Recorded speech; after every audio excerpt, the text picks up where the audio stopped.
Halo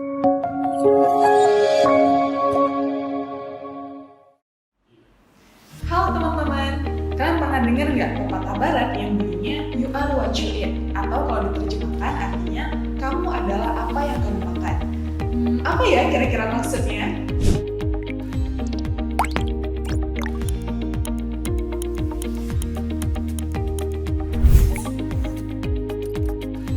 Oh iya, ngomong-ngomong tentang makanan juga nih, kamu tahu nggak sih berapa banyak makanan yang bisa dihabiskan oleh satu orang per harinya?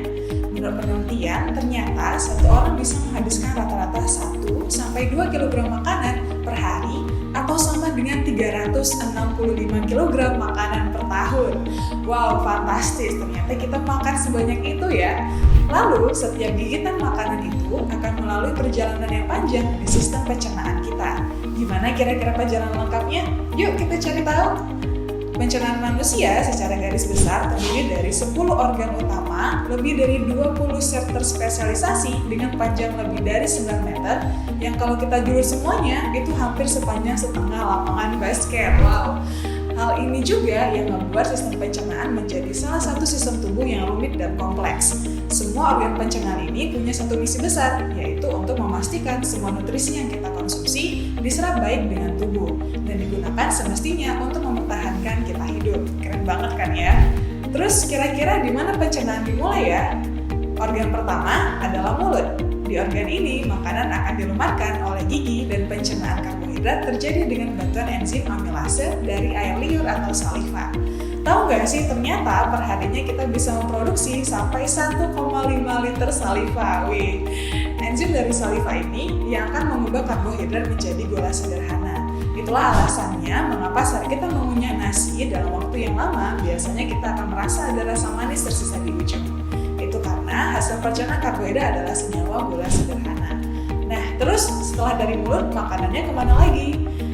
Kedua adalah esofagus atau kerongkongan. Yap, di sini makanan akan didorong dengan gerakan yang disebut dengan gerakan peristalsis.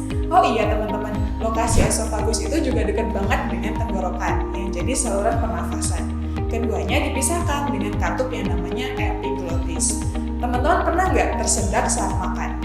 Nah, kalau pernah, bisa jadi itu karena saat makanan seharusnya ada di kerongkongan, justru masuk ke tenggorokan. Apalagi nih, kalau kita makannya sambil bicara. Itu katup epiglottis bakal kebuka dan makanan masuk deh ke tenggorokan, akhirnya kita tersedak. Nah, jadi kalau bisa jangan makan sambil bicara ya. Terus setelah dari esofagus, makanan kemana lagi ya? Organ selanjutnya adalah lambung. Ini adalah salah satu organ yang gak kalah keren. Karena lambung bukan hanya bisa mensekresikan enzim pencernaan protein, tapi lambung juga punya senjata pamungkas yang bisa membasmi semua kuman atau patogen berbahaya. Pasti kenal dong sama asam lambung atau nama lainnya yaitu asam klorida. Oh iya, makanan bisa disimpan sampai 3 jam di lambung sebelum diterusin ke organ selanjutnya. Apa kira-kira organ selanjutnya? Yap, benar, usus halus. Nah, kalau di sini udah mulai fokus untuk penyerapan nutrisi, ditambah dengan pencernaan lemak juga terjadi.